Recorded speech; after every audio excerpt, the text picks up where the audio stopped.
All right, I wanted to share a video on how I use Cluck Sew's diagonal seam tape. I think showing it this way will just be a little more clear on exactly how I do this method. So snowballing corners in a nutshell is taking a square on top of another unit, putting it in the corner. The unit, the piece of fabric it is on top of has a 90-degree angle. You're putting the square in one of the corners, and all you're doing is sewing a 45-degree angle. So that way, when you then trim your seam allowance and press that open, it creates this rounded appearance on the unit. So that is all it is. And I have snowballed many corners. Most of my patterns use this technique. It is referred to as many other things besides snowballing. That is just what I refer to it as. It also, there are different ways to do this technique too. You're always sewing a 45-degree angle, but you can buy like templates that go on your machine. You can do the most common method, which is drawing a line from one corner to the opposite corner and then just sewing along that line. You can buy rulers for snowballing corners. I've tried so many different ways for doing this method or this technique, and this is by far my favorite method. And even before Cluck Sew created this diagonal seam tape, I was using washi tape, so that's an option too.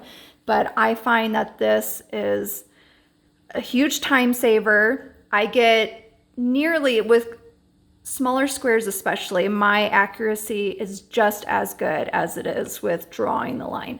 With bigger squares, I do find that drawing the line, there's gonna be less waviness in your sewn line, but overall, you're still getting an accurate enough line on your square.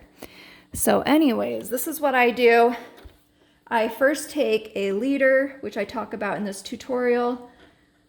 Take a leader and I'm going to sew right through it and get it started. And then, because my machine has issues with feeding fabric, if yours does not, then just go ahead and you're just gonna lift up your foot, line up the corner, the opposite corner that you're starting from, and make sure it's lined up along that red line on the tape, and then just sew right through. But if you're like me and your machine struggles with this kind of stuff, then what I like to do is I will then lift up my needle, I'll lift up my foot as well, and I'm just going to slide my square so that it goes, I don't know, about 1/8 of an inch past the corner of the square. I then like to drop my needle, and this will let me know that my square is perfectly centered underneath my needle too. So I will just manually drop it, and I like to manually do it because then if I need to adjust, it's easy to do it that way. And then I just make sure that, like I said, if you're just feeding it right through, I make sure that the corner on the opposite end is lined up with this red line on the tape, and then I just sew the square through. I also want to mention too, so there might be other reasons why you're having issues with your unit feeding through your machine. It could be that you are sewing along this, or starting to sew along the shortest side of your unit. The more surface area that is going through your machine, the more it creates like more tension. So as you're feeding it, it's less likely to then get sucked into your feed dogs. So that's a tip to try if you're having issues with it. There's also, I think it's called a straight stitch plate that you can buy for your machine. And it's let me see if I can, no, it's kind of hard to see. But it's just enough space in your plate for your needle to go through.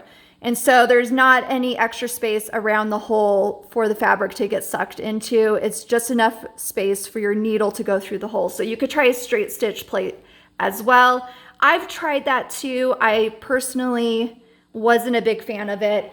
But yeah, those are some other things you can try if you have issues with your unit getting sucked down into your feed dogs. But this is what I do, and I have you know, a high success rate with it. And I'm doing this at an angle, so there's a chance this might be a little crooked since my camera is right in front of my face. Okay, so like I said, I drop my needle down into the corner. It is centered, the needle's centered right in that corner.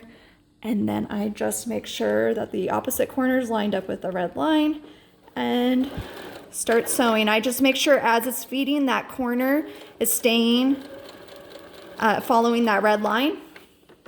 Let's see if this is straight. And there you go. Yeah, nope.